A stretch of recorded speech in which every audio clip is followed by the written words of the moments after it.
আজ পাত্রপক্ষ আমায় দেখতে আসছে।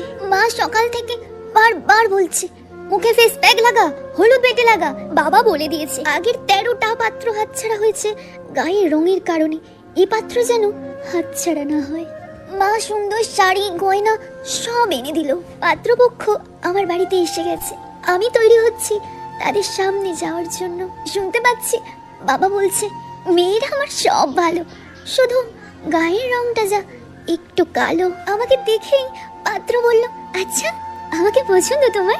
আমি অবাক হয়ে সম্মতি জানালাম শুধু। পাত্রের মা আমার বাবাকে বলল দাদা, একটা মেয়েকে মিষ্টির প্লেট সাজিয়ে সেজে গুজে বসে প্রত্যাখ্যিত হওয়ার যন্ত্রণা আপনি বুঝবেন না।